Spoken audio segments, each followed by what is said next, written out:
Les voix de Dieu n'impliquent pas qu'il réponde toujours à nos prières. Le contraire est souvent la réalité.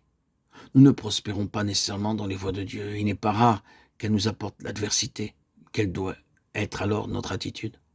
Dans 2 Samuel 12, nous avons le récit du péché de David avec Bathsheba. Dieu lui envoya le prophète Nathan pour lui dire: le fils qui t'est né mourra.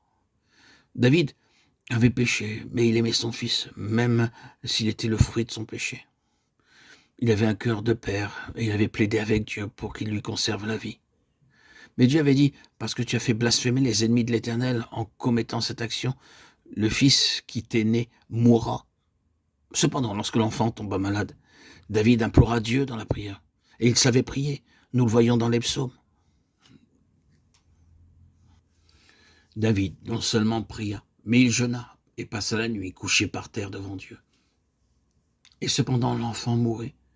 Quiconque n'aurait pas été soumis à Dieu après l'avoir invoqué avec une telle intensité se serait détourné de lui, puisque sa prière n'avait pas été exaucée.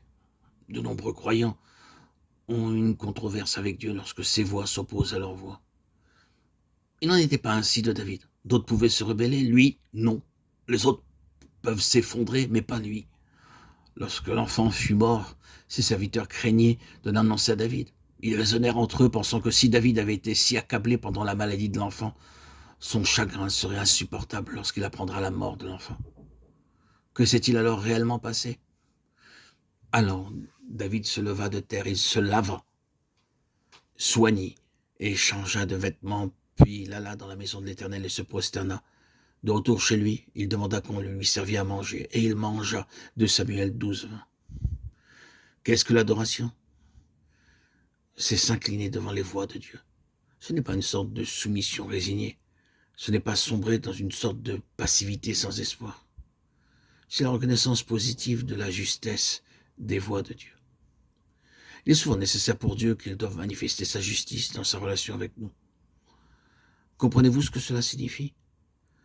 Quand nous péchons, il doit manifester aux yeux des anges, du diable, du monde et de tous ses enfants qu'il n'a en aucune façon partie liée avec notre péché. Il doit manifester sans équivoque possible devant les principautés et les puissances qu'il n'entend pas être impliqué dans notre iniquité. Quand nous sommes trouvés coupables à ses yeux, il ne nous repousse pas. Ses mains de maître nous saisissent et nous sommes éprouvés dans le creuset de l'affliction. Comment réagissons-nous à ce moment-là? Ceux qui connaissent Dieu et qui l'aiment lui disent alors: oh, si mon affliction peut prouver ta justice, alors je dis Amen.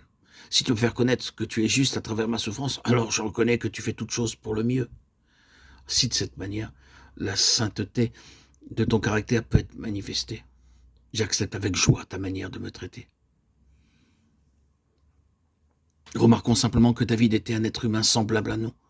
La parole de Dieu met en lumière bien souvent ce que sont les sentiments humains.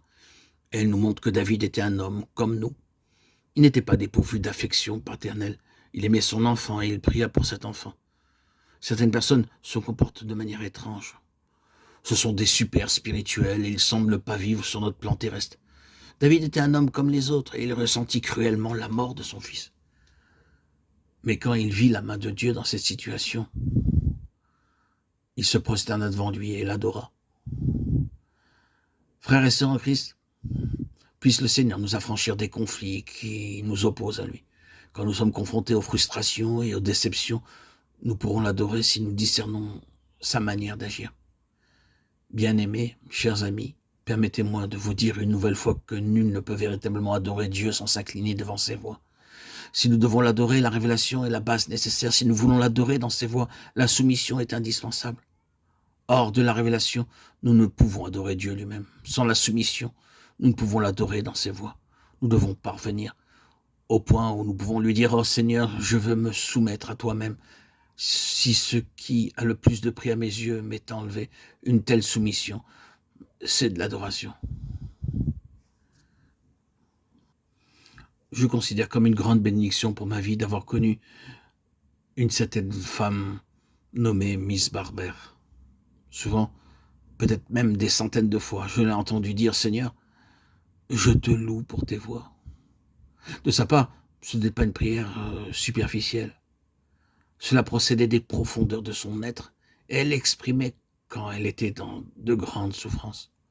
Les voies de Dieu ne signifient pas toujours que nous prospérerons dans ces voies, ni qu'il répondra favorablement à nos plaidoyers, même s'ils sont accompagnés par le jeûne. Mais si l'enfant que nous aimons nous est enlevé, adorons encore ses voies.